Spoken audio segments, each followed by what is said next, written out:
So sabi niya, ang logic lang daw ng pagtitipid is wag na daw mag-enjoy sa buhay.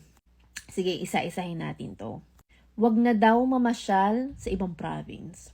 So kung wala ka pang budget, pwede ka pa rin naman mamasyal sa ibang probinsya. So kami nung nasa Nova Scotia kami, pumupunta kami sa New Brunswick, pumupunta kami sa PEI, 'di ba?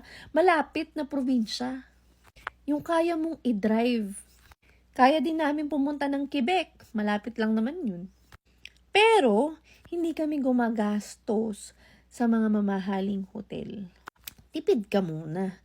Kung hindi mo pa kaya, huwag kang gumala. Ito, huwag bumili ng gusto mong damit. Kung wala kang pera, huwag ka talagang bumili. Bumili ka muna sa thrift store. 'Di ba? Mura lang naman doon. Huwag kumain sa labas. Kung wala ka talagang pera, huwag ka talaga kumain sa labas. So, habang wala ka pang budget, Tim Hortons ka muna, Subway ka muna, saka ka na muna mag-fine dining, di ba? Pag nakaipon-ipon ka na. Pero, pwede mong i-limit. So, instead na, yung every week, siguro once a month or twice a month. Ganun ginawa namin noon, wala pa kami pera. Huwag ka nang kumuha ng bahay. Pwede kang kumuha ng bahay, pero sa tamang panahon, huwag kang apurada. Kung hindi mo pa afford, huwag ka munang kumuha ng bahay, mag-rent ka na muna. Huwag kang makipag-friends.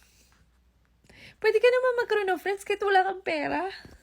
Siguro wag lang makipagsabayin sa mga kaibigan mo na grabing gumasos. Kung alam mong wala kang budget, manahimik ka na lang sa bahay. Dami mong alam.